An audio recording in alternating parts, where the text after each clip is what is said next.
Yo, what's going on guys, Arekkz here, welcome back to another Division video. It's the weekend, which of course means that the Dark Zone Saferoom vendors have rotated their blueprints, and there are new weapons in the base of operations. So once again, I am back to tell you guys what is for sale and whether or not any of those items are worth purchasing. So as always, if you do enjoy this, then a like would be super appreciated, and don't forget to leave a comment down below. Now, this week, just before I start diving into the actual stock, I am going to start with a very broad recommendation, and that is not to buy anything. At least not if you are on Xbox One or PC. Sadly, we do know from the most recent news in State of the Game that the 1.3, just the kind of general weapon balancing, new weapons, one gear set update is not going to be going live on PS4 on Tuesday. They've had an issue, they're trying to work on fixing that. Of course, we know the actual DLC doesn't go live until the 2nd of August, but it does also mean that on Tuesday, you won't even get the first part of the 1.3 update. So for you guys on PS4, you do have a little bit more time to, say, grind up currency, get some weapons and mess around and whatnot, but on Tuesday, the new update will drop, and that of course means that with that we get a whole host of new weapons.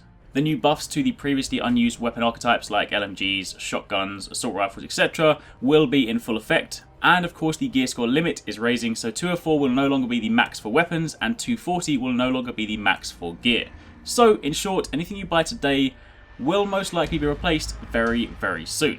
So conversely, I would actually in fact recommend that you simply spend this weekend grinding for currency, grinding for Dark Zone funds, grinding for Phoenix credits, basically getting everything you need to get ready for Tuesday, so that way when they do drop new stuff, you'll be able to buy it. Don't forget that there will be the new underground section, and that has its own vendor and its own rank, so you'll be able to buy weapons from the underground vendor. You'll also be able to get more weapons from the base of operations, and I would imagine there'll be new blueprints too, so Dark Zone funds, general currency and Phoenix credits will all be useful, plus there's of course going to be weapon recalibration, so if you do want to reroll any of those talents, I imagine you'll either want currency or Phoenix credits for that. So in short, anything you buy today won't really be that useful for very long, and in turn it will most likely just be a waste of currency.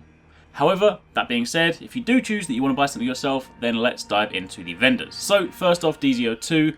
Of course, this is where you get your gear pieces. You have an electronics mask, some firearms gloves, a firearms backpack, or electronics gloves. All of those are blueprints, of course. Normally, the useful ones out of those would be the gloves, because of course you can roll Savage, but again, do bear in mind, as of Tuesday, the 3-3 set and the 3-2-1 sets won't be as viable, because the Sentry set and the Striker sets will have a 5-piece gear set bonus that will basically take some of the potency from the 2 and 3-piece set bonuses and drag it into a 5-piece bonus. So if you want the full potential of one of those sets, you're going to have to wear 5 pieces, which of course stops you from doing the 3-3 or 3-2-1 set. So Savage gloves will similarly probably not be that useful. So again, here, not really anything I would recommend. Jumping over to the D03 Saferoom, of course this is where you get your weapons. Again, had this been any other time and not a few days away from the update, I would have probably picked up the LVOA-C, because it's an assault rifle that I do actually really like. I appreciate assault rifles right now are not that great.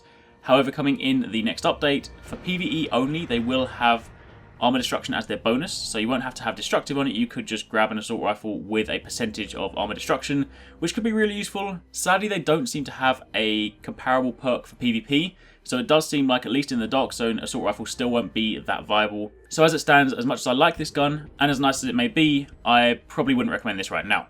And of course, on the flip side, you have the tactical M1911. Again, a side-on for this one, but we've seen this one many, many times before, so if you haven't picked it up already, then you're probably not going to pick it up right now.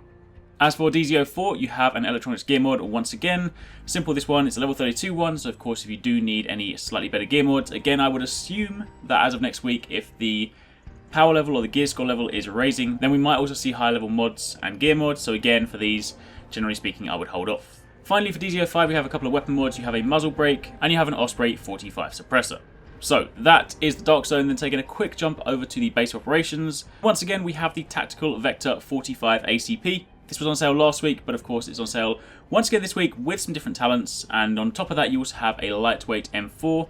Now taking a quick look at the Vector, first up this one has 25.5% critical hit chance. Now do bear in mind as well that SMGs next week post 1.3 will have critical hit damage and not critical hit chance, but any weapons that you do have that have critical hit chance right now will not change next week. Do, however, bear in mind that one of the things that is retroactive is the nerf to Vectors and AUGs. They're going to get a 10% damage reduction to try and bring them slightly more in line with the other weapons, but do bear in mind that next week there'll also be some slightly more viable options with things like LMGs with the out of cover damage boost, and of course you'll also have shotguns, which in PvE have stagger, but in PvP have a flat 30% damage increase. So some really cool options, but in summary, Vectors and AUGs are going to be marginally weaker, but if you are at the critical hit chance cap of 60%, then the critical hit damage bonus that it has will actually be a slight buff, so it might try and sort of even things out. So in short, I wouldn't really grab this one. It does have Deadly, Talented, and Dominant, Deadly being the only really good talent in that mix, but beyond that,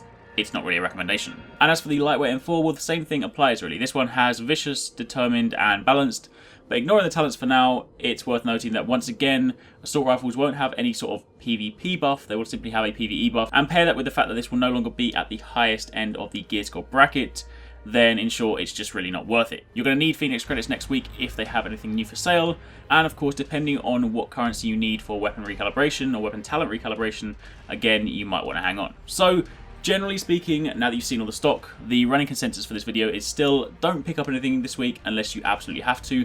If you're on PS4, again, you do have a little bit more breathing room, so if you do want to grab something for the next couple of weeks, you probably can, because of course you will have time to restock up and re-get your credits, but beyond that, that is it. So, hopefully you guys enjoyed the video. If you did, then a like would be super appreciated. Comment down below and let me know if you have any questions. Thanks for watching, take it easy, catch you next time, peace out.